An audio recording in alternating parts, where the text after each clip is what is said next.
What we're looking at here is the same HTML document, but it's being rendered by two different browsers.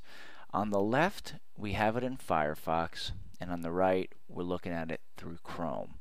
Now, already you could tell that there's some slight differences with the document, and the most glaring thing is obviously the font. On the left, we have a sans serif font, and on the right, we have a serif font.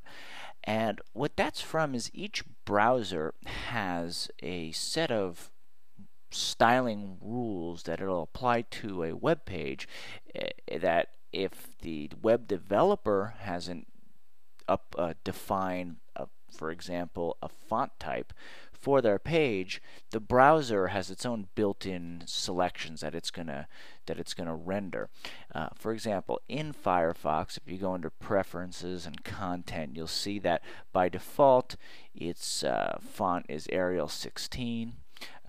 Similarly, in Chrome, if you look under the hood, customize fonts, Times at 16 is its default, and any browser you look to, even Internet Explorer on Windows or Safari, the native browser on Mac OS X, they all have something defined for it. So now the first question goes, as a web designer, well, how do I define a font? Because obviously you want some control over how your page looks. Well, the way you would do that is through CSS, cascading style sheets. And CSS is a language that is used to style HTML. Now, let's be very clear. Let's make a clear distinction from the two. HTML has no mechanism to basically style your content. It has a history in the past of having it, but as it's matured and we're moving forward, the big thing about web design is that you always separate the content from the style.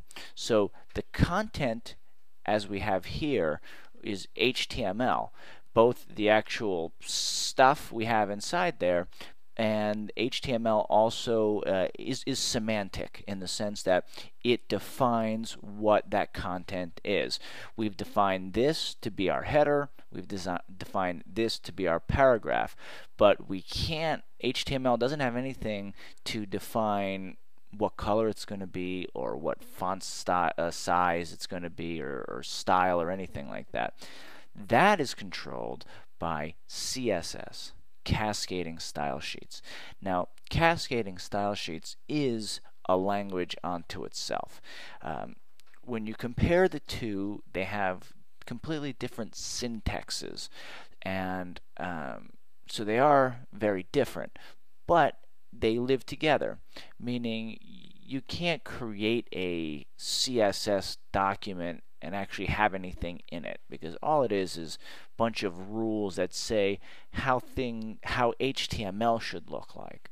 So that's basically the essence of how HTML and CSS interact with each other, and as we move on, we'll actually look at different ways to apply CSS and a lot of the attributes and tips and tricks and various techniques on how to execute what you want to see, what you have like in your mind or in your vision executed on the page.